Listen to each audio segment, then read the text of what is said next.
No ano de 1980, nasceu uma missão, um propósito que atravessaria gerações. Os Gideões missionários da última hora surgiram com um objetivo claro: unir o Brasil para evangelizar o mundo, levar a mensagem de Jesus Cristo, salvar vidas e levar esperança a lugares esquecidos pela humanidade. Ao longo dos anos, esse trabalho tem alcançado regiões extremas, lugares de difícil acesso, onde muitas vezes só se chega a pé por rios, trilhas ou caminhos na selva. São comunidades no sertão, aldeias, tribos indígenas e regiões isoladas, onde o evangelho ainda precisa chegar. Em muitos projetos, os Gideões constroem igrejas e também escolas, porque acreditam que o futuro começa na infância. Crianças que antes não tinham acesso ao ensino, hoje aprendem a ler, a escrever e, principalmente, a conhecer o caminho da verdade. Projetos que existem há anos e que já transformaram não apenas crianças, mas famílias inteiras. Hoje, mais de 1000 famílias missionárias estão espalhadas pelo mundo e sendo mantidas pelos fiéis contribuintes dos Gideões para levar a palavra de Deus adiante. Homens e mulheres que deixaram tudo para viver um chamado. Eles enfrentam distâncias, desafios e dificuldades, mas continuam avançando, porque sabem que cada vida alcançada vale a pena. E mesmo com esse grande exército missionário, ainda há muito a ser feito. O mundo é vasto e todos os dias vidas estão sendo perdidas sem conhecer a verdade. Por isso, missões exigem urgência. Jesus nos deixou uma missão: levar o evangelho a toda criatura. E esse chamado não é apenas para alguns, é para todos nós. Hoje, os Gideões continuam unindo o Brasil para alcançar o mundo. Esta obra está no coração de Deus e você está sendo chamado a fazer parte dela. Vamos unir nossas forças, vamos avançar, porque no fim não há nada maior nesta vida do que cumprir a vontade de Deus. Missões exigem urgência e missões se fazem agora ou nunca mais. Gideões missionários da última hora, unindo o Brasil para evangelizar o mundo.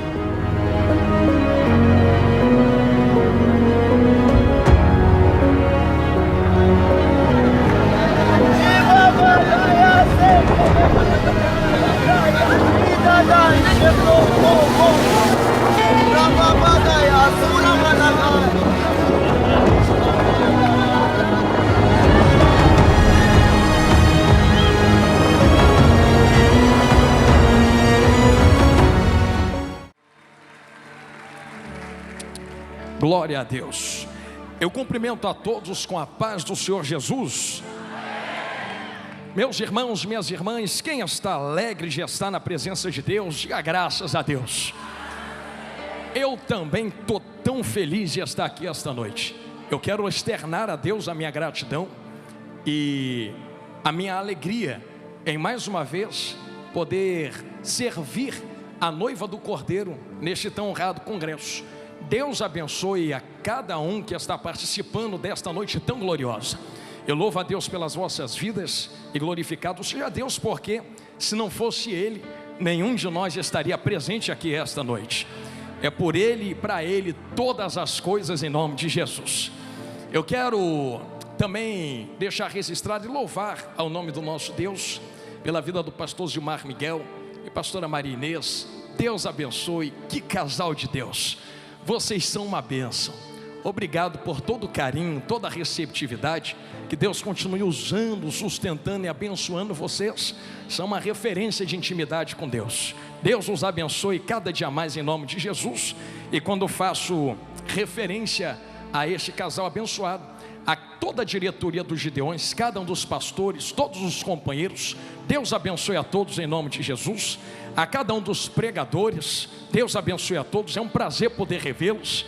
Glória a Deus. Deus abençoe vocês. Eu não vou citar nomes, posso esquecer de alguém, mas pastor Júnior Trovão, Deus abençoe em nome de Jesus todos os pregadores. E Deus abençoe também pastor Júlio, está ali atrás. Deus abençoe em nome de Jesus. E Deus abençoe todos os missionários. Deus abençoe vocês. É uma grande honra poder estar cultuando a Deus junto de vocês, e que Deus possa continuar vos sustentando nesta graça em nome de Jesus. Eu, como sempre, igreja, me faço acompanhado da minha vaza, que está aqui à minha direita, linda de Jesus. E hoje ela vestiu um vestido meio verde abacate, não é verdade? Olha lá, eu fico reparando nas cores que ela coloca, e é uma bênção de Deus. Eu sempre preciso explicar que eu chamo ela dessa maneira, é um carinho que eu tenho com ela lá em casa, que um dia ela disse assim: tu és meu vaso na olaria de Deus. E eu sempre explico que eu disse a ela: se eu sou teu vaso, tu és minha vaza. É só isso, só isso. E é uma serva de Deus e tem me acompanhado desde quando nós casamos. Para onde eu vou? Entro na favela, ela está lá comigo. Meu Deus, se eu fosse contar aqui, ia ter irmão que ia se escandalizar, porque teve dias de nós chegarmos para pregar a palavra de Deus lá no Rio de Janeiro, dentro de comunidade, e começar um estouro de tiroteio para todo lado. Até bandido usar ela de escudo já usou. Eu e ela entrando e o bandido dando tiro por cima dela. Mas são as coisas que a gente passa para pregar o evangelho, e glória a Deus por isso. Então ela me acompanha, entra na comunidade, vai para o meio da roça, e sempre dando glória com esse sorriso lindo, e que Deus colocou no coração dela e no rosto dela. Então Deus abençoe, tu és uma bênção, glória a Deus, e grande é o vosso galardão nos céus. Nós somos ali da Assembleia de Deus em Marechal Hermes, lá no Rio de Janeiro, ligada a Conamad, e eu trago um grande abraço de toda a minha igreja, que nesse exato momento está nos acompanhando, está em oração lá no Rio de Janeiro, e do meu pastor, pastor Magni Ferreira, minha pastora, pastora Cilei Ferreira. Trago um abraço de toda a igreja e todos os cariocas a esse tão honrado congresso. Amém? Quem tem Bíblia, diga eu tenho, pastor Jonathan. Saca a tua espada então, em nome de Jesus, e localiza comigo o Evangelho de Lucas, capítulo de número 12. Evangelho de Cristo segundo escreveu Lucas, capítulo de número 12. Aleluia, Deus é bom e a sua misericórdia dura para sempre.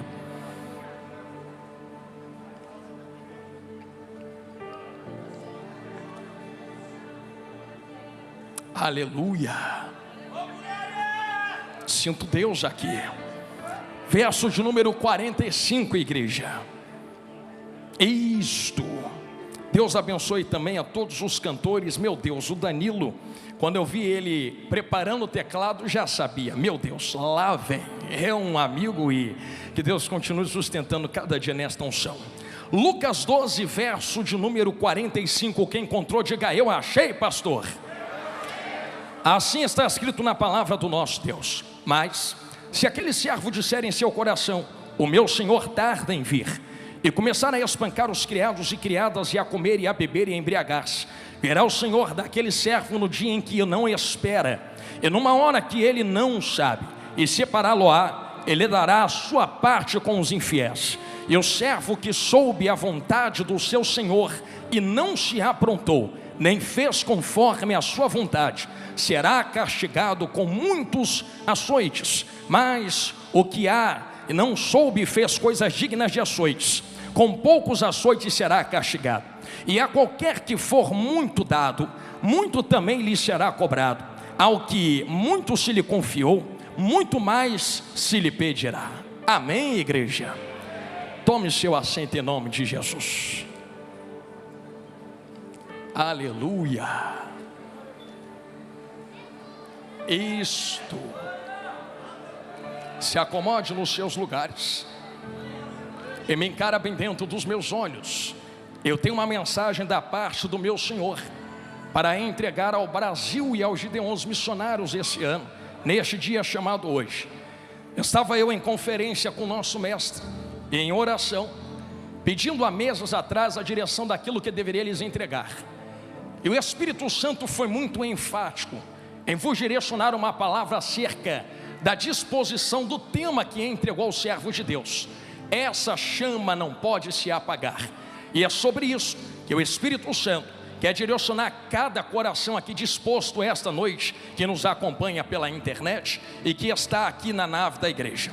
Eu tenho certeza que todos vocês conhecem que Cristo se comunicava muitas vezes por parábolas, e fazia isto porque entendia que a limitação da mentalidade humana talvez não alcançasse a dimensão dos segredos e dos mistérios espirituais. É por isso que várias vezes ele vai simplificar a dimensão de tudo aquilo que Deus é, em palavras tão simples que, por serem simples, talvez nos escapem alguns detalhes, mas são exatamente nas suas simplicidades que a palavra de Deus nos apresenta as suas maiores profundidades. E é exatamente dentro deste contexto que em Lucas capítulo de número 12, Jesus começa a apresentar uma ampla visão do que é o reino de Deus. Em paralelo do capítulo 12, o capítulo 24 faz a mesma menção desta mesma parábola ou pregação de Jesus. E quando nós pulamos ao capítulo 24, nós estamos caindo dentro de uma pregação escatológica do mestre. Quando você começa a ler o capítulo 24, do verso 1 até o verso 14, você vai ver Jesus dizendo aquilo que havia de acontecer antes do fim chegar. É exatamente neste grupo de versículos que a igreja vai identificar, por exemplo, o esfriamento do amor, as guerras, os rumores de guerras, as perseguições, o levante de falsos profetas. Mas Jesus sempre vai dizer: não se preocupem, porque ainda não é o fim, denotando que esses sinais são necessários para que a igreja possa identificar a proximidade do arrebatamento. Então que fique claro nesse começo de mensagem, até o versículo 14 já está acontecendo na nossa época. E se você for fazer um paralelo, por exemplo, com tudo que sai na mídia, você vai encontrar guerras, rumores de guerras, perseguições. E eu quero parar nesse exato ponto em específico: as perseguições. Eu estou vendo uma multidão de milhares de pessoas aqui dentro do pavilhão dos Gideões Missionários 2026, sentados para serem alimentados pela palavra de Deus. E a pergunta que eu vos faço nesta introdução de mensagem, enquanto vocês estão aqui dançando na presença de Deus, pulando, marchando, dando lugar, quem é que entrou por aquelas portas para fuzilar vocês? Quem é que entrou naquela porta ali para arrancar a cabeça de vocês fora? Quem é que entrou ali para fazer como na Nigéria, que milhares de cristãos estão sendo assassinados? Quem é que entrou ali como na Coreia do Norte para jogar dentro de prisão e torturar? Quem é que entrou ali como em certos países da África para poder fazer aquela maldade que tu sabe como é com as mulheres? Quem é que entrou ali para prender só porque tu está falando de Jesus, como em alguns países da América Latina? Quem é que entrou ali que, como no Oriente Médio, dispara e descarrega uma AK-47 só porque gritou Jesus? Vocês entendem que tem lugares na terra nesse exato momento que tem gente sendo fuzilada e o sangue escorrendo no chão só porque está dando glória a Deus que tu pode dar aqui dentro. É por isso, pastor Gilmar, que quando eu entro na presença de Deus, eu não meço o tamanho do glória e do aleluia que outros dão, e nem eu mesmo dou. Eu sei o que a igreja está passando na terra. Outros queriam estar sentados no teu lugar e não pode, mas tu pode estar sentado aqui. Eu fiz esta introdução para trazer uma mensagem de um nigeriano. Ano passado eu estava em missão na Angola, e um nigeriano veio até mim e disse: pastor, quando o senhor pregar ao Brasil, diz para os irmãos brasileiros que entrar na presença de Deus no Brasil não é obrigação, é oportunidade que Deus está dando a vocês, e manda eles aproveitarem a oportunidade que Deus está dando, porque nós queríamos cantar como vocês cantam e não podemos, nós queríamos dançar como vocês dançam e não podemos. Mas Jonathan, avisa a eles que se nós não nos encontrarmos na terra, um dia nós nos encontraremos na glória por toda a eternidade para louvar ao Cordeiro de Deus. Enquanto eu prego isto a vocês nesse começo de pregação, o meu coração, a minha alma chora por dentro, por ver irmãos, Jesus, chorando e a alma se deleitando e derramando, por causa da terrível perseguição que se levanta contra a igreja na terra. Será que enquanto eu ministro isso a vocês, vocês podem colocar na tábua da vossa mente as milhares de vidas e de almas que estão gemendo e chorando debaixo de espadas, de fuzis, de facas e de torturas? Eu vou além. Será Será que vocês podem ouvir as milhares de almas que gemendo e chorando estão gritando, chamando e precisando de alguém lhes entregar a poderosa palavra de Deus? Este é o cenário que nós estamos vivenciando. Não, os irmãos precisam entender que talvez o Brasil ainda não esteja vivendo uma via de fato de perseguição. Nós estamos numa bolha de proteção divina. Deus ainda não permitiu o peso da espada passar na igreja brasileira. E dá glória a Deus por isso, porque eu já vi gente dizendo que a perseguição tem que despertar, mas avivamento não vem através de perseguição. Tem muita gente errada por causa disso. Se fosse assim, a Coreia do Norte tinha o maior número de igrejas. Entenderam? Na esquerda, vou falar olhando para a direita. Coreia do Norte é perseguida, estão sofrendo com a ausência de palavra, igreja e avivamento. Não é perseguição que traz avivamento em uma nação. E eu quero começar a entrar por aqui. Pastor, o que é que traz avivamento dentro de uma nação? Lucas capítulo de número 12, Jesus vai começar a contar uma parábola e um cenário acerca do reino. Nós começamos a entender que tem alguns personagens, e dentro da palavra, e dentro da teologia, melhor dizendo, nós que estudamos a teologia, podemos dissecar e absorver algumas respostas da parte de Deus, trazendo à luz os personagens que existem dentro da palavra.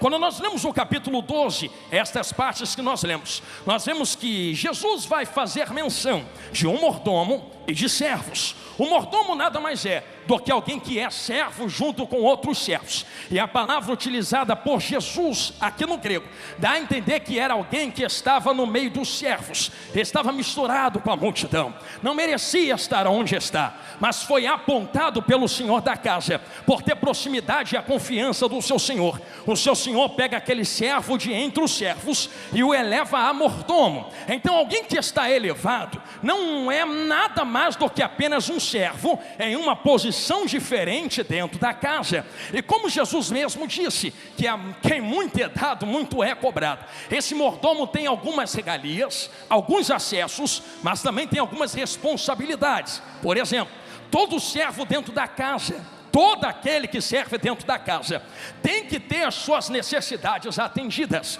E estes servos que estão trabalhando dentro da casa precisam ter suas vestes em dia, precisa ter alimento na sua mesa e precisa ter lugar para dormir.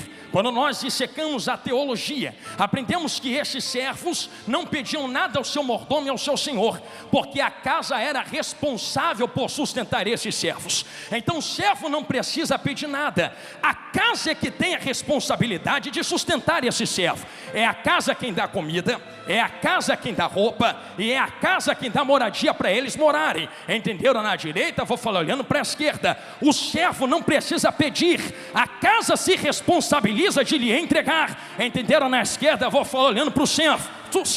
O servo que é servo não precisa pedir, a casa tem o dever de se responsabilizar pela estrutura do servo. O servo não pede, porque a casa da comida, a casa da moradia e a casa da roupagem. Agora olha que engraçado, que do meio desses servos, ele escolhe um como mordomo. Esse mordomo ainda é servo, então mordomo também não pede, porque o mordomo também é sustentado, mordomo também tem comida, mordomo também tem moradia. Só que o mordomo tem acesso a outras coisas que os servos não têm. Ele tem alguma autoridade sobre servos, e ele direciona servos dentro desta casa. Logo começamos a entender a visão que Jesus está querendo construir dentro desta parábola. Jesus apresenta duas distinções de mordomo. Ele vai começar falando no verso 42 acerca do mordomo fiel e bom. Esse mordomo fiel e bom é aquele que entende a sua missão. E qual é a sua missão?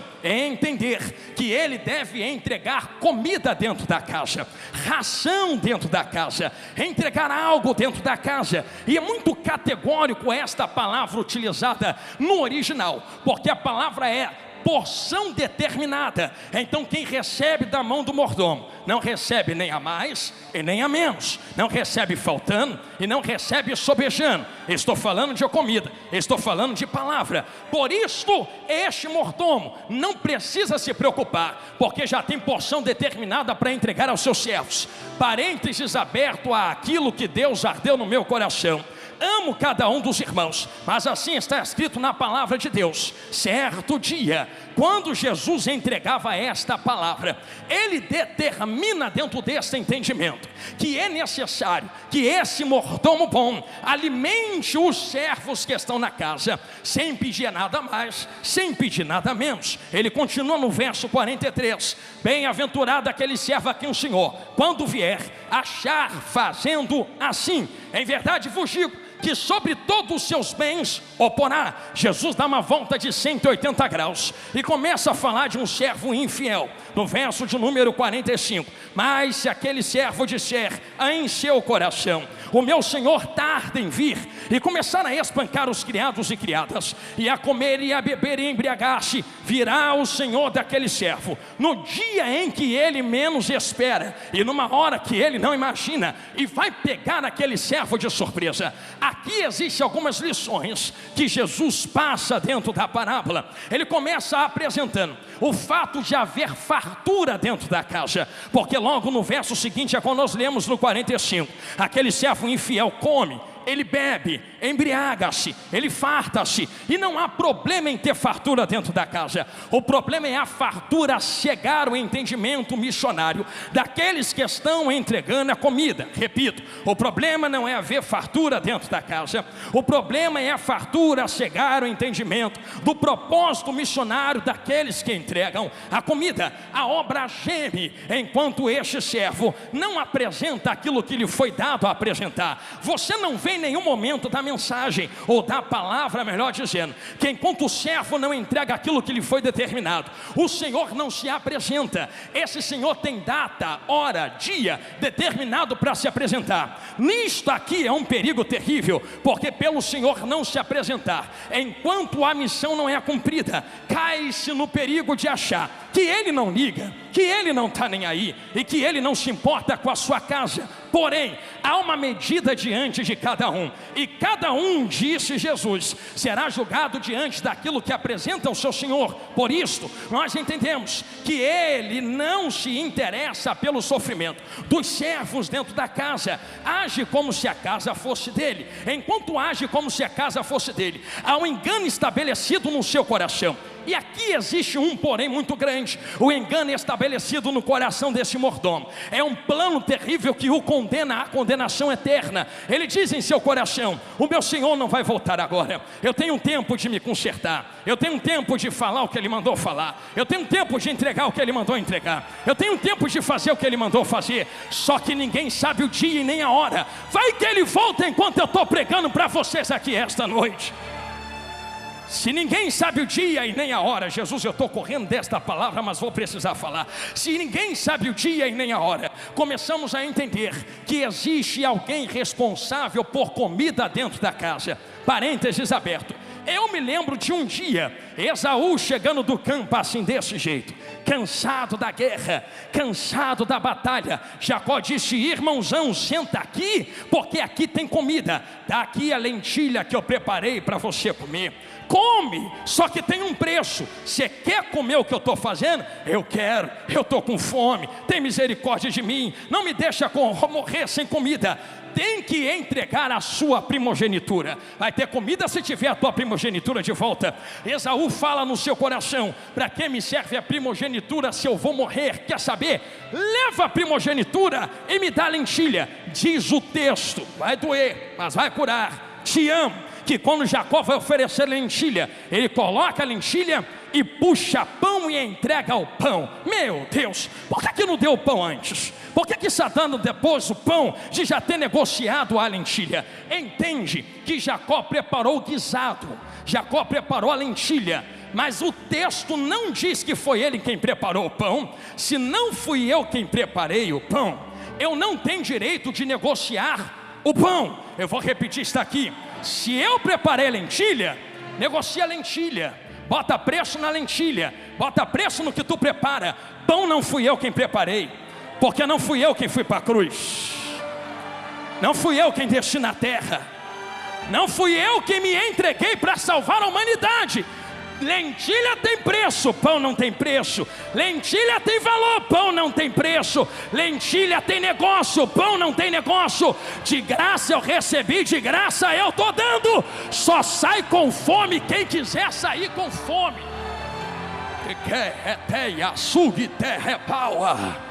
Não. Jacó está responsável pela lentilha e pelo pão dentro da casa. Ele bota preço naquilo que ele faz. Não pode botar preço naquilo que ele não fez, não criou. Não é dele. Se não é dele, não se pode negociar pão dentro da casa. Será que você pode me ajudar a pregar nesse começo de pregação? Nem precisa pegar na mão de quem está do seu lado. Só dá uma catucada assim de cotovelo e diz: não negocia pão dentro da casa. Diga: o pão não é teu. Diga: o pão é o pão vivo que desceu do céu. A palavra não é tua. Terreia, caio, releia, tuia, hanuquiteia. Eu não tenho direito de botar preço no pão. Se eu não tenho direito de botar preço no pão, como é que eu vou sobreviver? A casa se responsabiliza pela roupa. A casa se responsabiliza pela comida. A casa se responsabiliza pelo lugar de dormir. Aqui está a vertente do que Jesus prega. Eu não posso botar preço, porque a casa se responsabiliza de me sustentar até o arrebatamento. Pastor, tu está falando isso aí porque dentro desta parábola. Porque dentro desta parábola identificamos uma coisa terrível que acontece. Este servo fala em seu coração: ele não vai voltar agora não. Já foi no tempo do meu avô que ele não voltou, do meu pai que ele não voltou. Ele vai chegar agora. Quero começar a pregar agora.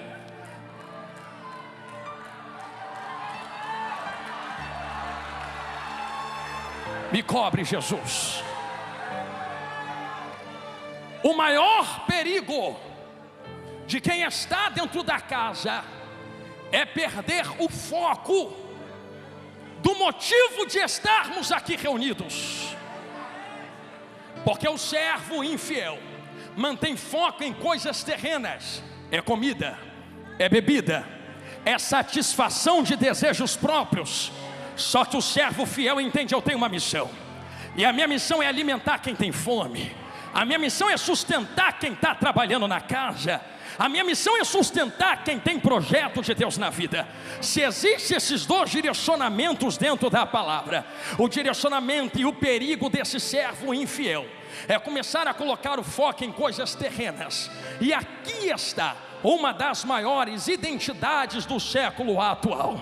Pastor, qual é a identidade do século atual? Que existe algo aceso dentro da casa que estava se apagando. O que é que estava se apagando? Estava se apagando a esperança do arrebatamento e da volta de Jesus grandão da Galileia. Ele vai voltar a qualquer hora. Qualquer dia ele chega, qualquer hora ele vem. E não percebem que vivendo dissolutamente estão a um ponto e a um fio de cair na mão do seu Senhor. Eu sei que se tu cair na mão do diabo, Deus te livra. Eu sei que se tu cair na mão de homens, Deus te livra. Cai na mão do teu Senhor para ver quem é que te livra. Anu, terremaio. Eu teria medo de viver com foco na terra, sabendo que a qualquer momento a trombeta pode tocar só para mim e eu encontrar com a eternidade. Que é que tu tem para apresentar na tua mão diante do seu Senhor? A eternidade está diante de nós. E o cabresto fino desta mensagem: vocês têm 50, 40, 30 anos, 70, 80. Fala para mim quanto tempo dura uma eternidade. Vai trocar uma eternidade com Deus por causa de 80 anos? Estou sentindo Jesus falar na minha boca. Pensa que quem está no inferno agora está dormindo para sempre? Teologicamente aprendemos e pela Bíblia discernimos que o que dorme é a carne, é o corpo. Mas foi Jesus quem falou: vai reclamar com ele. Que quem estava no inferno gritava: me deixa voltar, para avisar quem está vivo o que é que o Senhor faz com quem não te serve fielmente. Sabe o que aquele servo ouve, ou aquele homem ouve alguém dizer a ele: se preocupa não vai voltar ninguém dos mortos para avisar o que tem aqui. Já tem Moisés magrinho pregando para ele. Se quiser, ouve os profetas, missionários e pastores do rei. Rokeleia, Hanui, Tekenaia Santo Reva. Estamos diante da eternidade.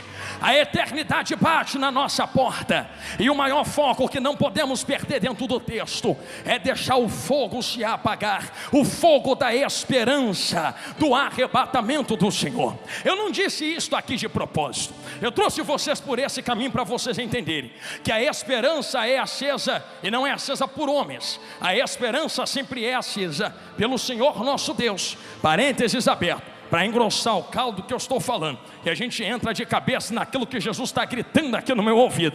Lembra Levítico capítulo de número 6? Existe uma vertente diretória e teológica acerca de como o fogo é conduzido dentro da casa do Senhor. Quem acende fogo não são homens. Quem acende fogo na Bíblia é Deus que está no trono. A Bíblia diz que diante de Deus sai um fogo, e aquele fogo lambe o altar. Agora eu estou vendo todo mundo me olhando de olho arregalado. Você tem mão direita assim para levantar? Então faz esse exercício comigo. Levantou? Repita comigo: quem acende fogo é Deus. Agora bate a mão no peito assim e diz: quem mantém aceso sou eu. Deus não vai descer na terra para manter fogo aceso. Ele já mandou fogo. Se responsabilize quem está na terra, porque a casa está na tua mão, a casa está na tua mão, a casa está na tua mão. O fogo na casa só apaga se você deixar apagar. Eu tenho um recado. Qual recado, pastor? Se tem fogo aceso dentro do tabernáculo, do templo, entenda como quiser, esse fogo foi aceso pelo próprio Deus. Mas Levítico capítulo de número 6 determina que o sacerdote se levante, coloque lenha no altar e se troque todas as manhãs, retire a cinza do altar para fora, limpe o altar para que possa o fogo pegar. E quando esse fogo pega, consome tudo que está em cima do altar. Repare que quem acende fogo é Deus e quem mantém aceso o fogo é homens. Sim, aí você começa a entender a chamada de Samuel. Estou voltando e cortando para Lucas 12. Por que Deus chama Samuel? Será que Deus chama Samuel porque cansou de quem estava na frente da casa? Não. Será que Deus chama Samuel porque não foi com a cara de quem estava na frente da casa? Não. Tem um motivo específico para Deus levantar Samuelzinho do meio dos servos e da multidão e o chamar no meio da noite. Você lembra? Samuel, Samuel. Foi a primeira vez? Não fui eu. Samuel, Samuel. Vai de novo? Não fui eu. Vai de novo? Não fui eu. Quando esta voz te chamar, abre a boca e diz: fala que o teu servo, opa, voltei no Lucas 12, alguém percebeu? Fala que o teu servo está ouvindo. Ele não se dirige a alguém que está acima, ele se dirige diretamente ao servo. Me cansei do que está acontecendo na terra, vou passar a vassoura, vou entrar com espada, vou entrar de madeira. Samuel, diz aí que eu estou chegando. Sabe o que acontece? Eu sei porque Deus está levantando Samuelzinho na terra. Eu sei também que existe gente que estava diante daquela casa, e existe um perigo que muitas vezes alguém olha para esse texto e imagina: Deus está trocando Eli por causa da idade. Olha o dedão do pregador aqui. Deus nunca levou em conta a idade. Pastor, leva idade em conta sim. Leva não. Quando Deus vai contabilizar uma geração, Ele leva em consideração princípios princípios que estão sendo estabelecidos, obedecidos, e princípios quebrados. Por exemplo, eu vou dar um exemplo bem prático aqui. Você sempre vai ouvir que nós sempre pregamos geração do avivamento, sim ou não? Geração da santidade. Tu já ouviu alguém pregar geração dos 15 aos 20 anos? Geração dos 30 aos 40 anos? Porque não é idade, é princípio, avivamento, santidade, da palavra, do fogo, do manto, geração. Deus também não faz isso que muitos pensam. É por isso que eu vou dar um exemplo dentro do parênteses, que um dia, vou até chegar para trás aqui para alguém ver, vem andando alguém assim, e alguém vem trazendo na sua barriga um menino, chamado quem? João Batista. De lá para cá e de lá para cá e daqui para lá, na outra direção também vem uma mulher andando, Maria. João Batista na barriga de Isabel, já entenderam aqui, falou olhando para lá. Jesus na barriga de Maria. Vamos falar do culto que aconteceu aquele dia. Qual era a idade de João Batista? 6 meses nem tinha saído da barriga. Qual era a idade de Jesus grandão da Galileia? apenas alguns meses dentro da barriga. Pensa que Deus liga para a idade? Jesus nem nasceu, já estava enchendo João na outra barriga. João nem saiu, já estava assim lá dentro, ó. Que glória, que glória, que glória, que glória, que glória. Tem gente nascida que não faz, eu vou esperar nascer para fazer. Eu já vou dançar aqui dentro dessa barriga mesmo, ó. Varão que me usa.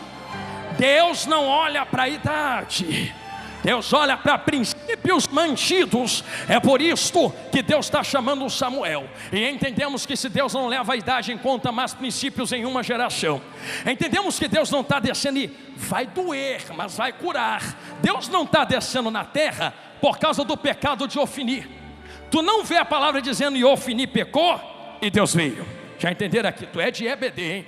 Tu não vê escrito na Bíblia e Finéias pecou e Deus veio. Mas peraí, pastor, era adultério, era roubo da oferta de Deus, era fornicação na porta do templo. E Deus não veio.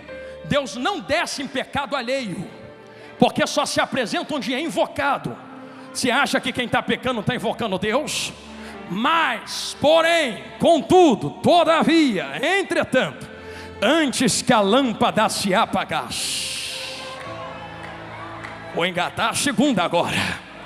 Deus desce na terra e fala: não, agora já é demais. Eu não venho no teu pecado. Quiser pecar, peca. Quiser adulterar, adultera. Quiser roubar, rouba. Mas não toca no fogo, não toca no fogo, não toca no fogo, não toca no fogo. O fogo não pode se apagar. O fogo não pode se apagar. É porque não toca no fogo. Porque quem acendeu fogo não é quem está na terra. Quem acendeu fogo é quem está sentado no... Ele se responsabiliza pelo fogo que acende na terra. E se tiver que trocar uma geração inteira para manter o fogo aceso, Ele vai trocar uma geração inteira, mas o fogo não vai se apagar. Não vai, não vai. Pastor, por que não pode se apagar? Vem comigo para dentro da Bíblia. Não se apaga, porque esse fogo tem nome, tem presença. Eu sei que nós identificamos fogo como Espírito Santo, mas dentro da Bíblia Espírito Santo é óleo, é azeite. Fogo é a glória de Deus. E você vai ver vários exemplos disso dentro da Bíblia, mas não vou enfadar os irmãos. Entende-se que o candelabro estava aceso porque tem azeite dentro. Se tem óleo, sustenta fogo em cima. Quando você vê Atos capítulo 2, você entende que houve um vento que entra, como o som de um vento impetuoso. Quando o Espírito entra, o óleo desce. O Espírito Santo representado pelo óleo no candelabro, somente depois é que tu vê línguas repartidas como de fogo. Então se não tem óleo, não tem fogo. Se não tem óleo, não tem fogo. Se não tem Espírito Santo, não adianta nada. Pode falar bonito, pode cantar bonito, pode fazer o que for. Se não tem o Espírito Santo, se não tem o óleo, não vai ter fogo. Fogo é sustentado por óleo. Glória é sustentada pela presença do Espírito Santo de Deus. Se tu entende isso em Atos capítulo 2, comece a compreender que o fogo que foi aceso, porque tinha óleo presente dentro daquela casa. Se tem óleo, tem fogo, pastor? Sim. Então peraí, o fogo que desce está os capacitando. Correto, você acertou de novo, porque foi Jesus mesmo quem abriu a boca para dizer: eu sei que vocês missionários, pastores, crentes, gideonitas, crentes do Brasil, todos que estão na internet, querem ser minhas testemunhas em Jerusalém, em Samaria, confins da terra. Tu quer sair para ganhar gente no teu trabalho, na tua rua, na tua escola, só que vocês não vão sair para ganhar lá, enquanto não acender e receber fogo dentro da casa. Percebam que Deus faz uma conexão de ganhar almas com fogo aceso. Se o fogo está aceso, vai ter almas. Se o fogo apaga, não tem almas. A chama missionária pode ser convertida à chama do Espírito Santo e da glória de Deus. Não se ganha almas, e me permita dizer isto de maneira escancarada, com estratégias humanas, elas ajudam, mas o que ganha e mantém uma alma firme na presença de Deus é o óleo, fogo e pão. Óleo, fogo e pão. Óleo, fogo e pão. Será que os Gideões podem repetir isto nesse começo de mensagem comigo? Diga: óleo, fogo e pão. Nenhuma dessas coisas são minhas, mas temos a responsabilidade de cuidar do óleo, do fogo e do pão. O fogo não pode apagar, o óleo não pode faltar, e o pão não pode ser negociado. Se tem óleo, se tem fogo, se tem pão, tem chama missionária. Se tem chama missionária, tem alma, tem o reino, tem o Brasil inteiro nos pés de Jesus. Você pode confirmar isto comigo dizendo glória a Deus? Preciso seguir dentro deste texto. Se entendemos que existem algumas particularidades dentro da presença de Deus, agora eu me pego olhando para Lucas capítulo 12 e vendo o grande perigo do texto. Alguém estava dentro da casa, vivendo, como se fala no Rio de Janeiro, a moda lá Bangu. O que é a moda lá Bangu? Do jeito que faz tá bom, do jeito que é tá bom. Estou me preocupando com o meu umbigo, e os outros que, se quiserem, caçem alguma coisa para fazer. Não entendendo que ele foi levantado para conservar o pão, o óleo e o fogo. Pensam vós que a maior coisa e o maior perigo, que pode acontecer em uma casa, em uma igreja, é perder o foco da urgência do arrebatamento. Agora eu quero entrar de cabeça, porque uma das maiores estratégias do diabo, já foi o tempo de diabo arrancar gente de dentro da igreja. Eu vou chutar esse crente para fora, eu vou arrancar esse crente da igreja. Já foi tempo. É mais lucrativo manter dentro da casa. Entenderam aqui? Vou falar olhando para lá. É muito melhor manter dentro da casa. É mesmo, pastor? Sim. Mas se está na casa, tá bom. Não, qual é a visão de quem está dentro da casa? Qual é o foco de quem está dentro da casa? Permita-me abrir um parênteses para testificar isso aqui que eu estou falando. Satanás, um dia, vem comigo para dentro da Bíblia, estava na presença de Deus, via Deus, olhava a Deus. A pergunta que eu faço, e você não precisa gritar, só pensa no seu coração. Tu pensa que Satanás, quando se rebela contra Deus, luta como contra ele? Pensa que Satanás puxa espada assim? Olha para o pastor: vem comigo, Deus, que hoje é na força. Se Satanás puxasse a espada diante de Deus, Deus ia olhar para ele e falar assim: é na espada que tu quer? Vamos ver quem tem mais poder. Acabou, venci. Satanás não ia conseguir ficar 1 milésimo de segundo de pé diante de Deus. Se não consegue combater Deus no poder, como é que está até hoje perturbando a igreja? Porque Satanás nunca tentou descredibilizar Deus através de poder, mas através de caráter. Satanás, eu vou falar de novo, Satanás tentou tocar no caráter de Deus.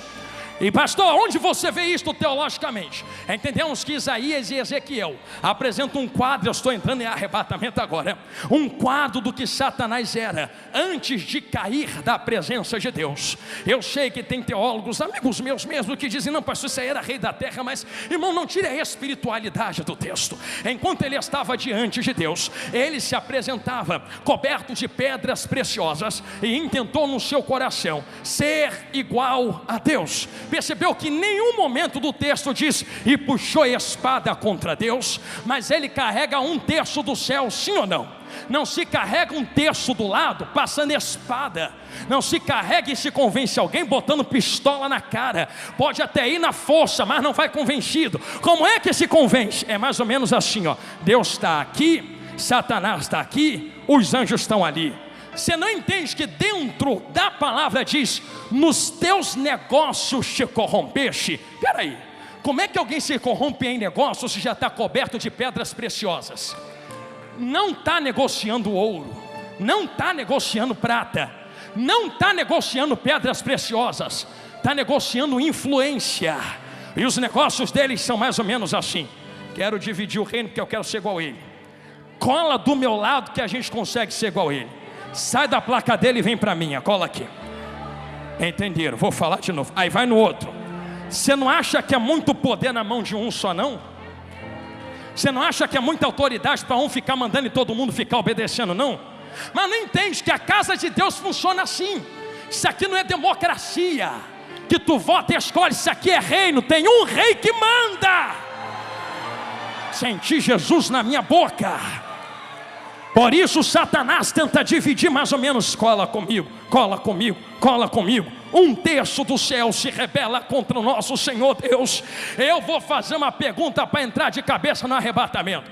Ele usou espada? Não. Usou o que, pastor? Lábia, palavras. Vou falar de novo, estou chegando em Lucas 12 de volta. Palavras. Não se corrompe alguém que está diante de Deus com espada. Se não, já percebeu que quer vir contra mim. Se não dá para mudar Deus que está sentado no trono, eu mudo a visão de quem serve a Ele. Jesus me cobre. Se não dá para mudar a glória dele, eu mudo a visão que tem acerca da glória dele. Agora tudo é pecado. Agora não pode pular, não pode marchar, não pode fazer o avião. Agora não pode falar língua estranha, é pecado. Vamos mudar a visão que estão tendo acerca da glória. Vamos embora apagar esse fogo. Vamos embora destruir esse negócio dentro da casa dele. E como é que a gente vai fazer? Vamos embora usar o pão. Pega a palavra e vem devagarzinho no ouvido. Isso não pode, isso não é, isso não vai, isso não tem, isso não consegue. Enquanto estão usando a palavra para mudar o foco, anjos caem da presença de Deus por atenderem a lábia de Satanás. Perceba como a estratégia é a mesma. Satanás foi expulso, sim ou não? Lembra que estava no jardim do Éden? Como é que ele tenta Eva? Tenta com espada ou com palavras? Certamente não morrerás. Só que é engraçado, ele pega a palavra que Deus libera. Eu vou falar de novo.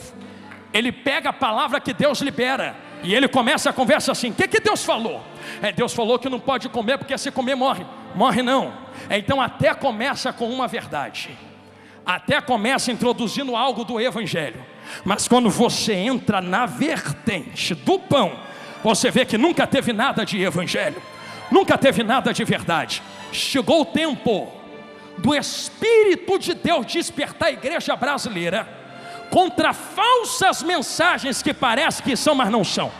Parece que tem, mas não tem. Parece que é, mas não é. Até te faz chorar, não é? Mas a palavra não tem que te fazer chorar, tem que te fazer sair da igreja pensando na tua vida e se consertar com Deus. Santo réu. Se não fizer frescor na minha alma e não me fizer feliz, não é Deus falando. É Deus falando sim. É Deus dizendo: se converte, larga o teu pecado, larga o teu erro.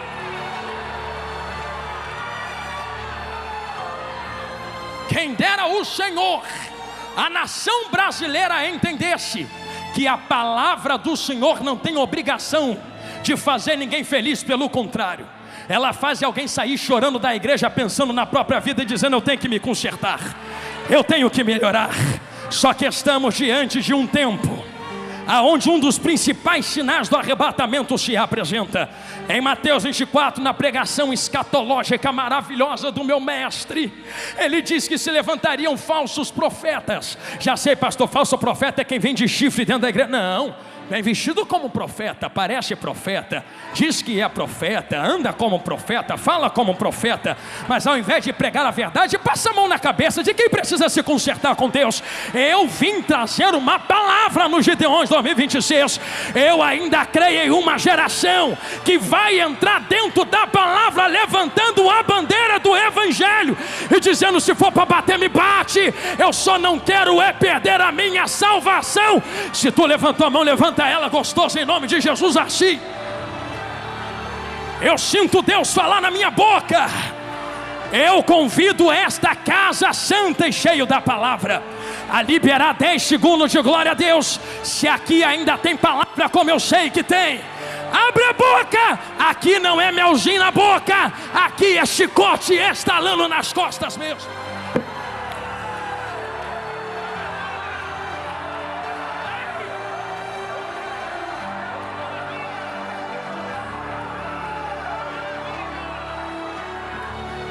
Não vou amolecer a palavra, não vou vender o pão. O que não teve de gente falando: cuidado, rapaz, cuidado, homem. Só que não precisa ter raiva de mim. Eu sou só o servo, eu sou só o mordomo. Se quiser reclamar com alguém, pode vir falar comigo, pode vir. Ele diz assim: Jonathan, vem cá no canto. Eu não gostei do gosto da comida, eu não gostei do pão, não gostei da palavra, não tem problema.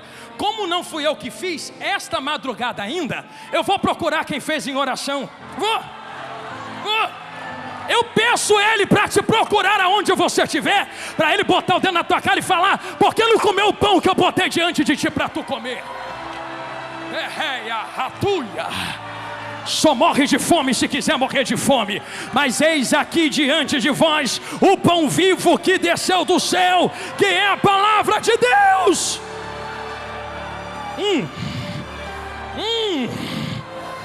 Caiote rapaia, ugite rebadaraca lúcia. Eu sinto um varão passeando entre nós. Cataio reteia, ugite remaiute remaiacaia, colendriaia rassurrefaia. Eu sei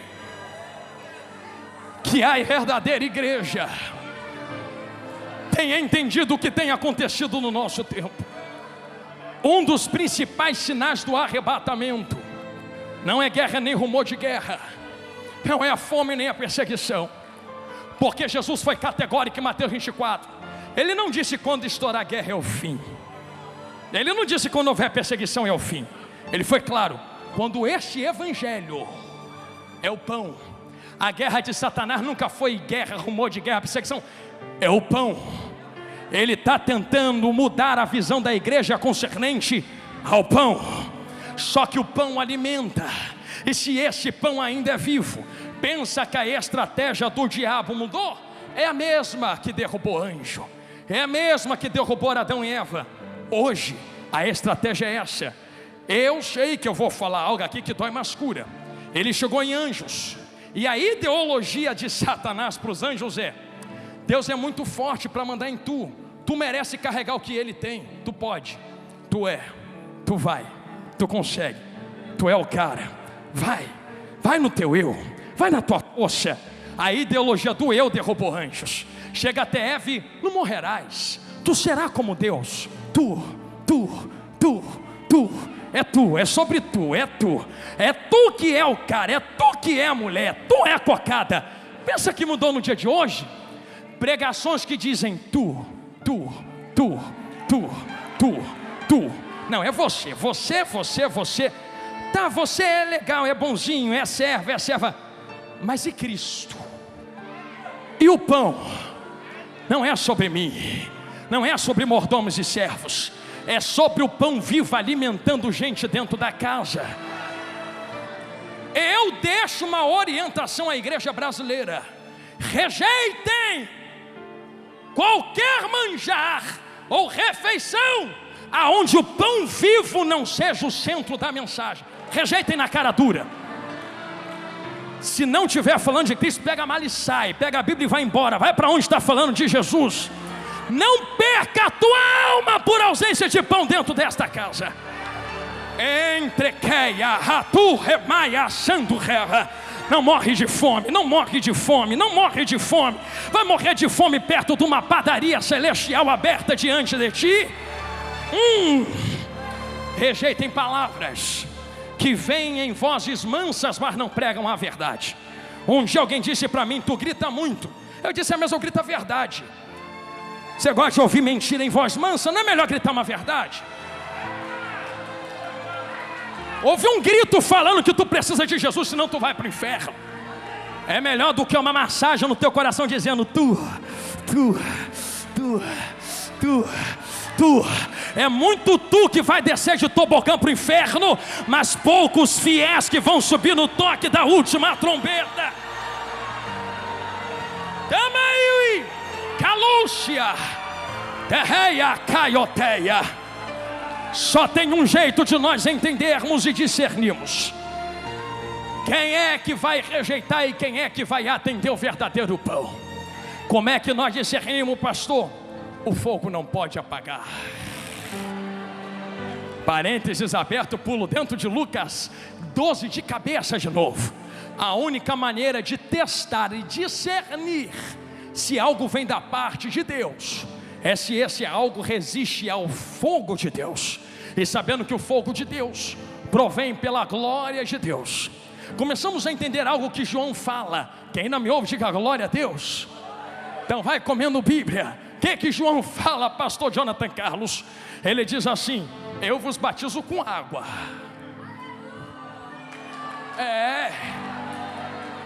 Mas vem um aí atrás de mim, após mim, perdão, que não batiza com água, ele vos batizará com o Espírito Santo, não com fogo. Ele não deu a opção de escolha. Ele não disse escolhe o fogo ou o Espírito Santo. Ele deu os dois. Se ele dá os dois, isso está implícito no original. Por favor, com todo respeito a quem não acredita, mas está muito claro no texto que isto aqui não é fogo do inferno. Isto aqui é fogo que ele entrega para fazer a obra. Pastor, onde está esse fogo? Eu poderia falar de Jeremias, de fogo ardendo nos ossos, mas permita-me falar da sarça ardente, porque só é destruído no fogo de Deus quem não é do fogo. Vou falar de novo. Só é destruído no fogo de Deus aquilo que não é fogo, não provém do fogo, não nasceu do fogo. Agora o que é fogo junto com fogo é conservado com fogo. Quer ver? Sarça está ardendo, é ou não é? Mas está queimando e destruindo? Não, porque fogo conserva aquilo que é dele. Quando eu olho para os gideões missionários, eu vejo sarças ardendo no fogo.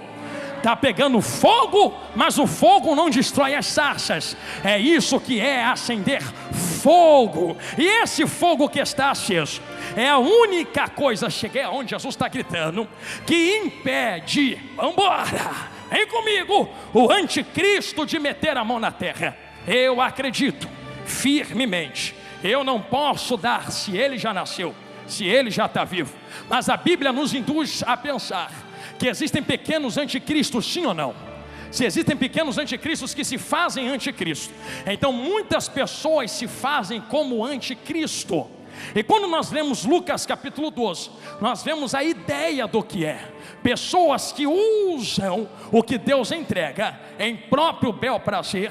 E quando você percebe a lábia existente dentro do texto, assim como Satanás usa a lábia para derrubar anjos, para derrubar Adão e Eva, para tentar derrubar Jesus dentro do deserto, você percebe que quem tem autoridade de lábia, de falar e de induzir servos, está se corrompendo no texto. Logo se faz um pequeno anticristo. Anticristo tem uma característica: ele usa a lábia para corromper. Você vai ver dentro da Bíblia e dentro do Novo Testamento que o anticristo vai usar a lábia para ganhar nações, para fazer guerras, para destruir. Nós tivemos exemplos de anticristo já na história humana. Por exemplo, você vê eu não vou falar o nome, mas o ditador alemão da Segunda Guerra era um exemplo de um pequeno anticristo. Você vê, por exemplo, líderes bélicos que destroem e matam, são exemplos de anticristos que chegam ao poder com lábia, mas quando chegam destroem, matam e acabam com nações. O anticristo terá o poder de destruir e induzir através da lábia. Porém, a Bíblia é categórica: se ele está vivo ou não, eu não sei, não me importa saber, porque como disse a missionária Neide antes de mim, eu estou indo para a glória. Quem quiser ficar com ele aí, fica. Eu não nasci para ver anticristo, eu nasci para ver Cristo. E quem pegou a fiação do que eu estou falando, pegue. Ai, Jesus, não manda falar isso não. Se nós nascemos para ver Cristo, então nós entendemos que existe algo que resiste ao anticristo na terra. O que resiste ao anticristo na terra? Está na Bíblia. Ainda existe um que resiste ao homem da maldade. Quem é esse um que resiste? Ah, pastor, é a igreja. Não, não é a igreja. Ah, pastor, é a unção que está em nós. Não, não é a unção que está em tu. Já sei, pastor, é o nosso poder bélico financeiro. Não, não é o poder bélico financeiro. O que ainda resiste é o que desceu em Atos capítulo de número 2. E da maneira que ele desceu, ele não voltou para o céu. Um recado aqui me olha de olho arregalado no meio desta mensagem: o que desceu em Atos 2 ainda não voltou para a glória. Quer dizer que tu não precisa ficar pedindo para ele descer aqui dentro. Ele já desceu há 2000 anos atrás e ainda não foi embora. E para quem deu glória gostosa a ele, é isto que está resistindo ao homem da maldade. Agora tu entende porque a igreja é perseguida. Não persegue porque vocês estão crescendo muito. Não te persegue no trabalho porque não foi com a tua cara. É que tu carrega algo que resiste à lábia da maldade. que resiste à corrupção dentro e fora da casa. O que eu carrego, pastor? Fogo aceso, que é a glória de Deus no óleo do Espírito Santo. A chama não pode se apagar. Se a chama se apagar, ele vai ganhar terreno. Está proibido dele ganhar terreno. E é com pesar que eu digo isto. Em muitas igrejas, em muitas reuniões, ele já tem ganhado terreno, porque o fogo se apagou. Não há mais cura, não há mais dons, não há mais profecia, não há mais pregação genuína da palavra. É só eu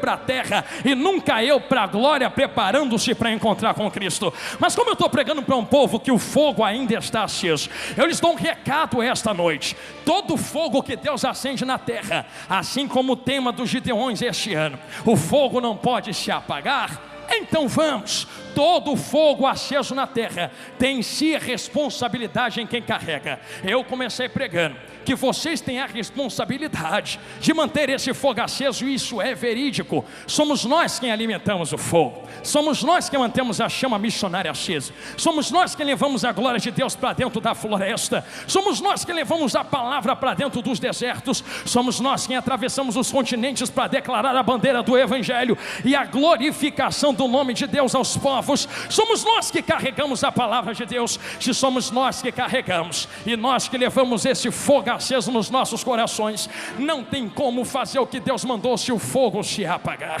Por isto, a minha retórica hoje se induz em dizer a vós: o arrebatamento está prestes a acontecer, muito perto, muito próximo.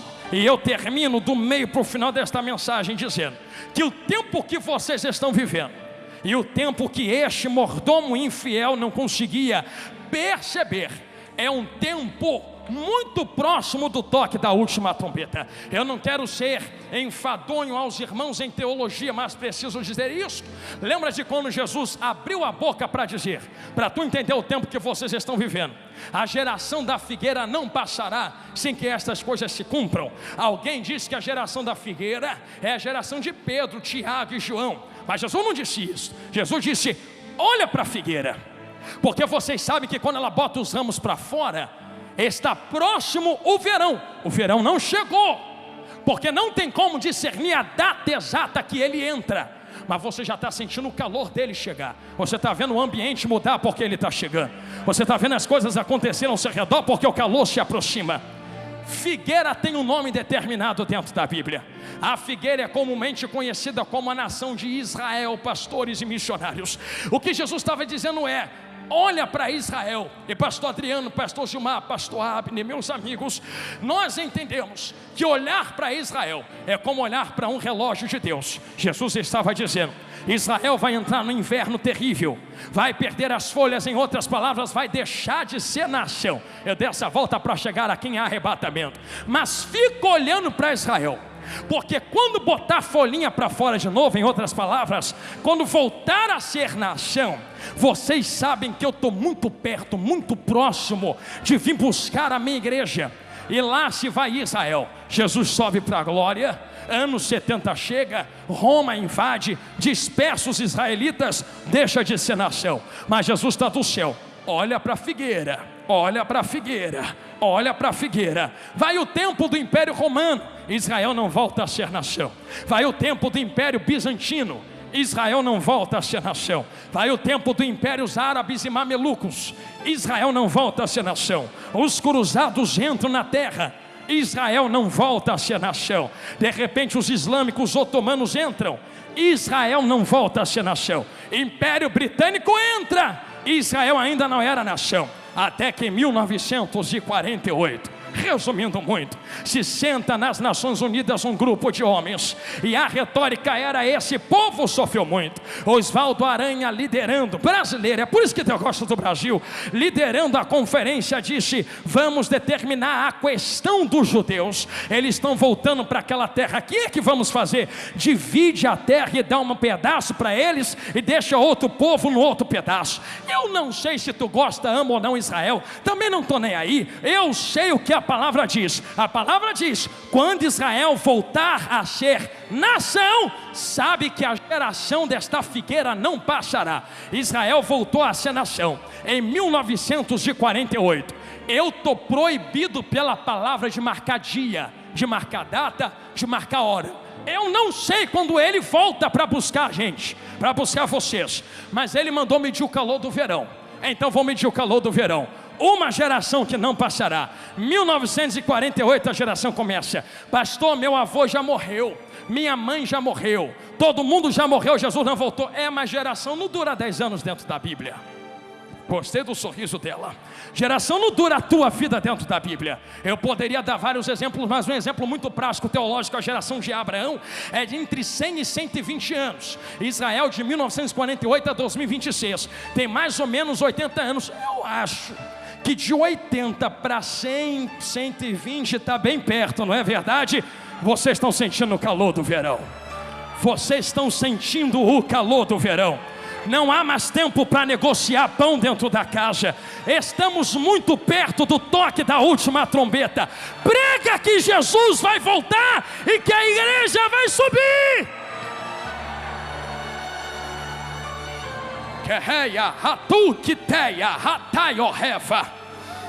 A palavra é clara, que o servo infiel batia e espancava os seus irmãos. Só que, com carinho, a casa não é lugar para indireta. A casa é lugar de tratar assuntos do reino. E existe uma diferença muito grande entre desabafo e denúncia, entre palavra e ataque. Isso aqui não é ataque, isso aqui é a urgência do arrebatamento que está batendo na porta da igreja, dizendo: desperta, porque Jesus está voltando. E como a gente se prepara para a volta de Jesus? O fogo não pode apagar, o fogo não pode apagar, o fogo não pode apagar, o fogo não pode apagar, o fogo não pode apagar. Ele não vem buscar uma igreja apagada, Ele vem buscar uma igreja acesa. Eu fecho a minha Bíblia terminando esta palavra, fazendo uma comparativa do que pode acontecer se a chama se apagar. Um dia Paulo está sentado à beira da fogueira desse jeito assim. O fogo começa a apagar, apagar, apagar, apagar, apagar. Alguém levanta e fala: o fogo está apagando, ninguém vai fazer nada nisso aqui não. Ninguém vai levantar, chegou todo mundo comigo, não vai levantar para catar graveto? Então é o seguinte: se ninguém mais quer, eu quero. Deus não precisa de uma multidão, Deus precisa de um. Entender aqui, recebe quem quer, fala olhando para lá. Deus não precisa que a maioria esteja de acordo, Deus precisa de um louco que se levanta para catar graveto no meio desse mistério. Tem do remaia, um louco que se levante. Se vocês não querem, porque é tão fácil aproveitar do fogo que está aceso, quero ver levantar para catar graveto e botar no fogo que está aceso. É tão fácil, não é? Eu vou aplicar, porque não vou ficar dando volta para explicar. É tão fácil falar: vai missionário, adiante missionário, faz a obra missionário. Eu quero ver tu pegar teu gravetinho no teu bolso, botar na mão dele e falar: vai. Mantenha a chama acesa. É tão fácil absorver e sentir o calor do fogo. Paulo se levanta, estou terminando agora, começa a catar graveto desse jeito assim, ó.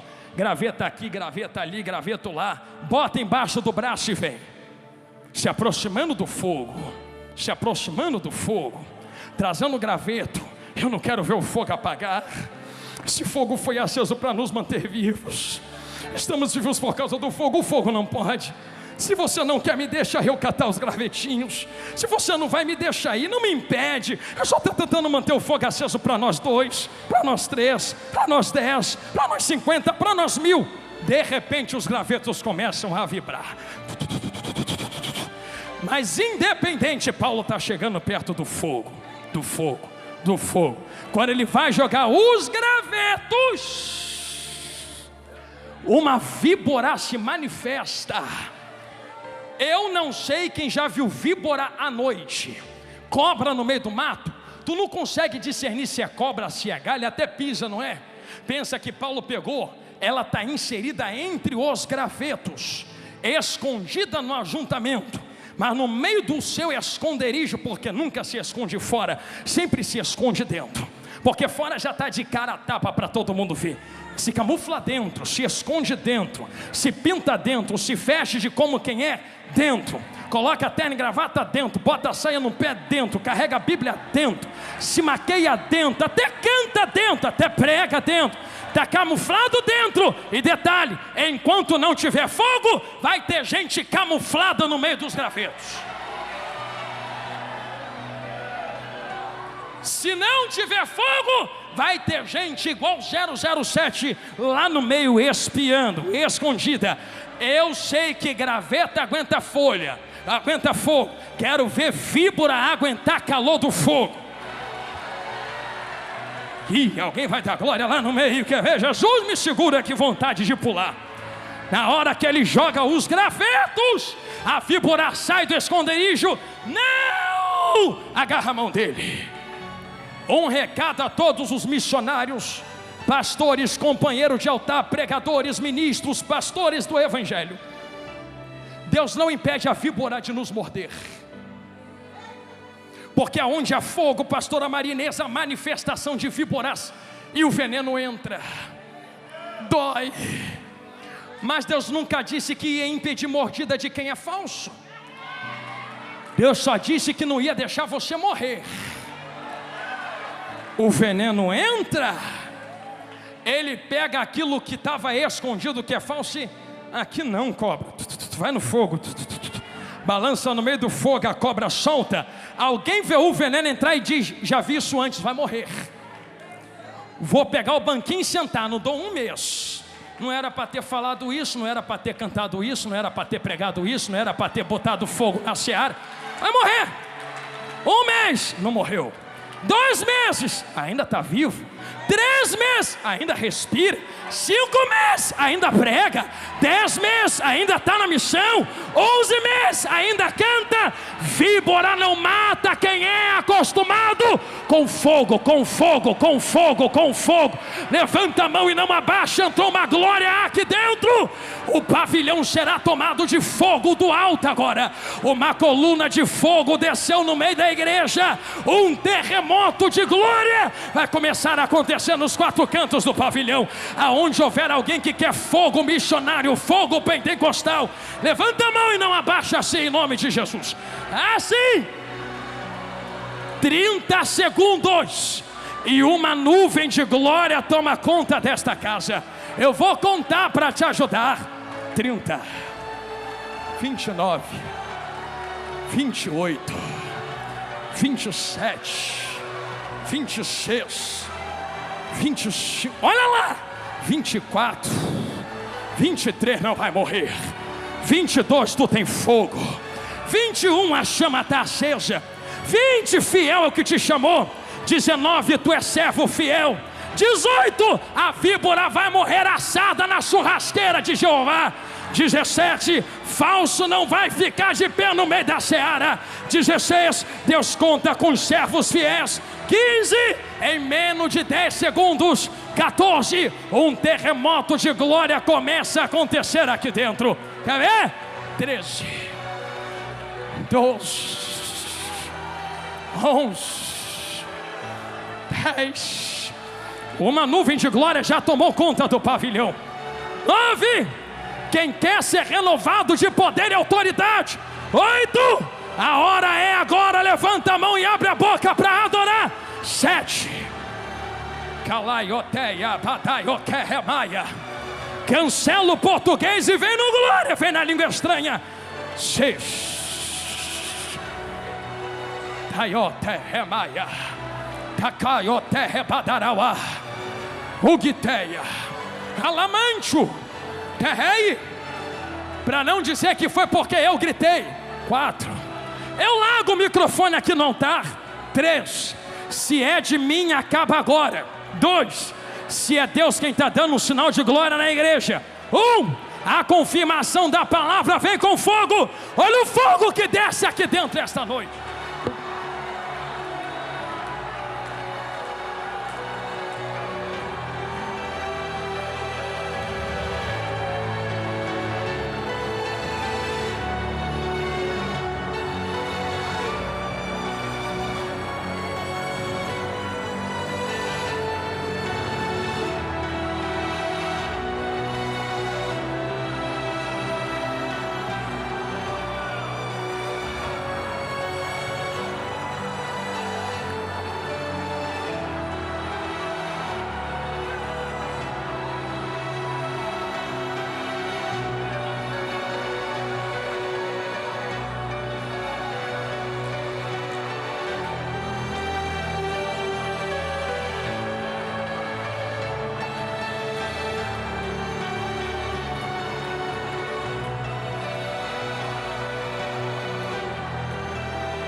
Eu conheço esse fogo, eu conheço esta presença.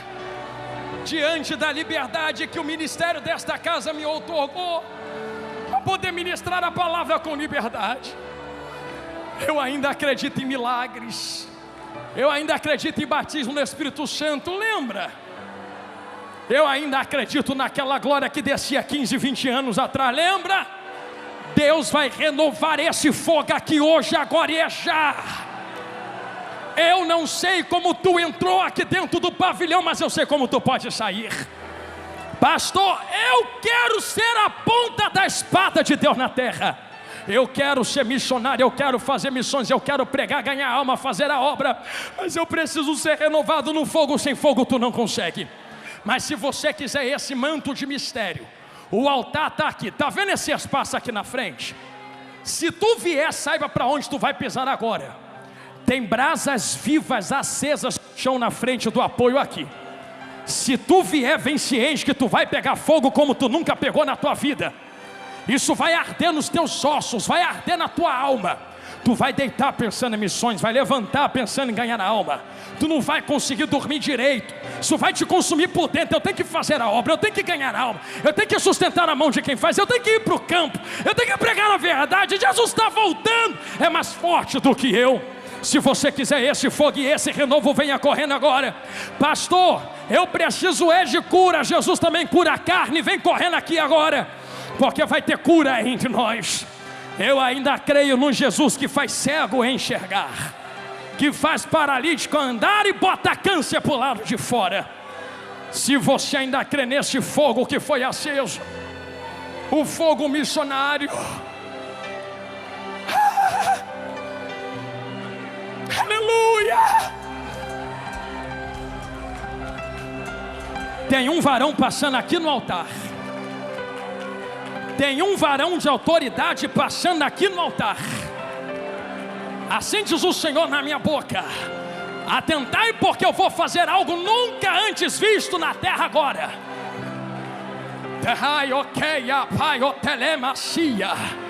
Tem um rolo desenrolado e tem manto de mistério descendo na cabeça de crente. Se prepara para tu viver o que tu nunca viveu, para tu receber o que tu nunca recebeu. No meio desta multidão quero conhecer se há alguém para Cristo.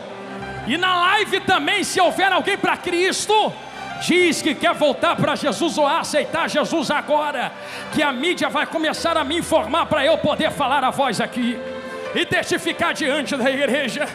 Mas eu vejo irmãos e irmãs com lágrimas nos olhos. Uma coisa que eu vi no texto é que a Bíblia acusou o mordomo infiel, mas não tocou nos servos. Ah, servozinho de Jeová, eu sei que tem gente brincando com a obra de Deus, mas não olha para os mordomos infiéis, não olha para o Senhor da casa que está voltando. Ele está chegando, Ele está voltando. Se houver alguém a Cristo, levante as mãos que eu quero te ver e me dá um aceno que eu quero orar. Tem alguém a Cristo que quer aceitar Jesus ou voltar para Jesus hoje? Eu quero te conhecer. Tem uma alma ali, pastor Gilmar, tem outra ali, tem duas. Aonde, pastor Adriano? A terceira vida, a quarta está aqui também, são 4 vidas agora. Cola com ela aí, minha irmã. A quinta vida está ali, a sexta e a sétima estão lá, estão me apontando, 7 agora. A 8ª vida, onde está? Eu quero lhe conhecer. Tem 8ª vida de mão levantada ali atrás, fazendo assim. Deus te abençoe, filho de Deus. A 8ª vida está ali. Aonde está a 9ª vida? Cristo, eu quero passar o olho. Aonde meus irmãos estão me apontando, a 9ª vida está fazendo assim. A 9ª vida está ali, a 10ª está aqui, a 11ª, a 12ª, a 13ª está ali. Eu vou falar rasgado algo que Jesus falou no meu coração agora. A 14ª, a 15ª, já são 15 vidas para Jesus. Eu acho que Gideões ainda está comigo, não está? 15 vidas para Jesus aqui agora. Não, pastor, mas está de terno e gravata. Tá bom. Pega a tua gravata e apresenta para Jesus na porta do céu, vê se entra. Tem que levantar a mão para Ele dentro da casa. Será que há uma 16ª vida? Eu quero lhe conhecer, preciso orar. Há uma 16ª, a 16ª está aqui à minha direita. A 17ª vida onde está? 17ª vida no corredor da igreja está ali, 17 vidas agora. A mídia, por bondade, se puder me informar se há alguém na internet. 18ª vida, onde tu estás? Eu quero lhe conhecer. Aonde, servo de Deus? A 18ª vida está ali chorando. Olha que coisa linda, Jesus. Fica abraçado com ele, meu irmão. A 18ª vida está ali na direita. A 19ª, onde tu está, terra? Eu quero orar agora. Será que há uma 19ª entre... Glória a Deus. Se houver, levante a mão e manifeste agora. São 18 vidas a Cristo aqui no pavilhão. Na internet tem mais. E vão me informar, aleluia. Se eu puder pedir as vidas...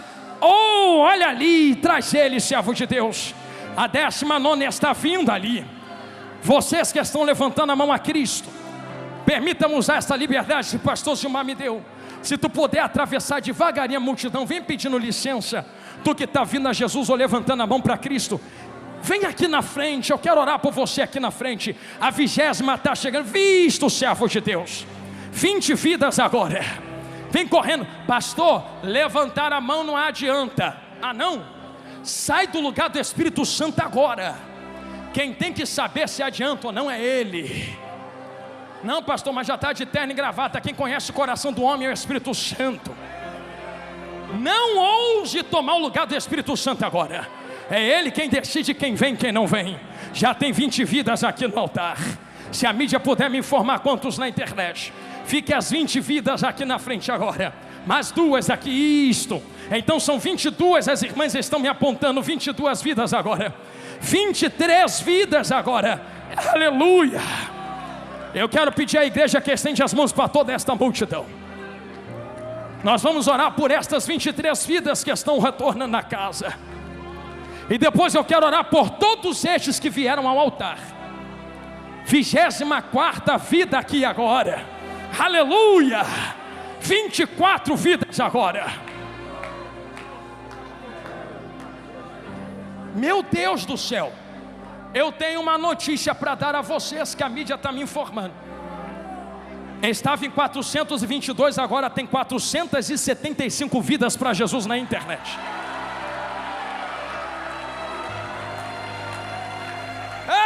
Pastor Gilmar, agora são 515 ali, vai chegar a 1000. Então são 24 vidas aqui dentro e mais 515 ali na internet. Eu sinto Jesus nesta mensagem.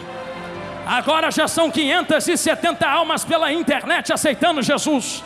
Não, eu vou ficar falando para ver se a igreja entende, pastor. Porque por uma vida tem festa. Imagina por 570 mais 24 aqui agora. Que é da glória, 596. Olha ali, está escrito, não estou inventando. Tu pode filmar, servo de Deus, mostra para eles no telão. 596 vidas a Jesus na internet. E está aumentando. Agora são 625. Eu só vou orar quando Jesus mandar ali. 625, 660 vidas agora. Tinha mais de 20 mil pessoas online assistindo.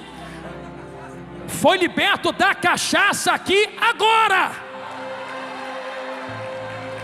Já botou para fora o que estava prendendo ele.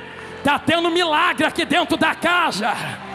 Jesus ainda liberta. E já são 733 almas aceitando Jesus na internet. Quando chegar a 1000 vidas, dê a maior glória que tu puder, para estremecer a terra e envergonhar o diabo. Agora já são 762 vidas. Meu Deus do céu, 814 almas pela internet. Mais uma, 25 vidas a Jesus grandão aqui no pavilhão. 25 aqui no pavilhão, 861 na internet. Isto está no telão, quiser olhar, olha. Não estou inventando. Tem milhares de pessoas aceitando Jesus na internet agora. 861 almas a Jesus grandão da Galileia. E mais 25 aqui dentro do pavilhão do dia de 11 missionários 2026. Eu vou começar a orar agora. Por 1000. Agora são 949, meu amigo pastor Gilmar Miguel. Com 1000 a gente começa a orar. 982.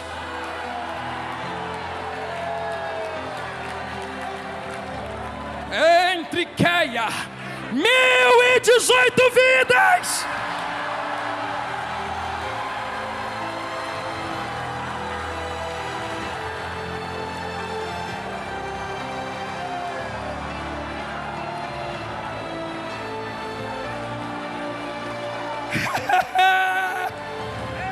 É por isso que eu orei a Ti, Senhor. 1087. Fecha vossos olhos. Tem mais de 1000 vidas na internet, 25 preciosas aqui dentro do pavilhão. Mais uma, são 26 vidas chegando correndo aqui agora. Abraça ele, meu amigo. Estende as mãos, igreja, vamos orar por essas 1177 agora. E 26 aqui dentro do pavilhão. Meu Deus, 1206 agora. Aonde, serva de Deus? Mais uma aí? 2. Então 27, 28 vidas aqui dentro do pavilhão. 28 vidas no pavilhão e 1227. Pode deixar, pastor, aleluia. Eu quero pedir que tu estenda as mãos, vamos orar por estas 1270 vidas na internet, por estas 28 vidas aqui no pavilhão. E todos vocês que vieram à frente receber renovo do fogo de Deus. Enquanto eu estiver orando, só glorifique a Deus. Quem estiver doente será curado agora. Aonde tiver caroço será expelido. Se houver AIDS, se houver pressão, se houver doença hereditária, vai cair por terra agora em nome de Jesus. Vocês serão curados. E fogo arderá continuamente sobre o altar e não se apagará. Feche os olhos, Gideões Missionários 2026. Senhor, meu Deus e meu Pai, Pai amado, querido e de bondade, 28 vidas estão se rendendo aqui no pavilhão a Ti. E mais 1400 almas na internet. Senhor, milhares de vidas estão te aceitando como Salvador. Senhor, isto é fruto da mensagem. Senhor, eu quero dar toda a honra e glória a Ti, porque Tu confirma aquilo que Tu coloca diante dos homens. Senhor, eu lhe peço, escreva o nome das 1452 almas na internet e das 28 vidas aqui no pavilhão, no livro da vida. O que passou, passou, ficou para trás. A partir de hoje começa uma nova história. Senhor, eu sei que a partir de agora nunca mais faltará fogo, porque hoje eles são Teus servos e Teus mordomos. Senhor, agora 1485 vidas na internet. Eu coloco cada uma deles e delas nas Tuas mãos. E eu lhe peço, Senhor, pela glória que há no Seu nome, enquanto eu oro, começa a passear com Teu Espírito dentro do pavilhão dos Gideões agora. Isto, 1518 na internet. Senhor, aonde houver alguém doente, toca agora nesta carne, toca agora nos nervos, toca agora nos ossos, toca agora no sangue. Eu profetizo cura sobre eles. Toda enfermidade bate em retirada em nome de Jesus. Senhor, eu lhe peço, arde Teu fogo sobre eles. 1550 vidas agora na internet. Aqui já tem 30 vidas, então são 1567 mais 30 vidas no pavilhão. Senhor, eu lhe peço, enquanto eu estou orando, passa em revista entre eles. Vê quem está de boca aberta te adorando. Senhor, já tem gente batizada no Espírito Santo aqui. Começa a renovar com fogo agora, fogo agora, fogo agora, fogo agora, fogo agora. E isto, tem gente sendo liberta de demônios ali. Fogo agora, fogo agora. 1600 almas na internet. Fogo agora, fogo agora, fogo agora. Senhor, assim como desceu em Atos 2, começa a renovar vaso que quer fogo agora. Da unção que está sobre a minha cabeça, transborda sobre eles e enche, enche, enche, enche, enche, enche, enche, enche, enche, enche, enche mais, enche mais, enche mais, enche mais, 1637 vidas, enche mais, enche mais, enche mais, enche mais, enche mais, enche mais, enche mais, enche mais, enche mais, enche mais, enche, Senhor. Eu coloco cada vida nas tuas mãos, com a certeza da vitória, em nome de Jesus. Amém.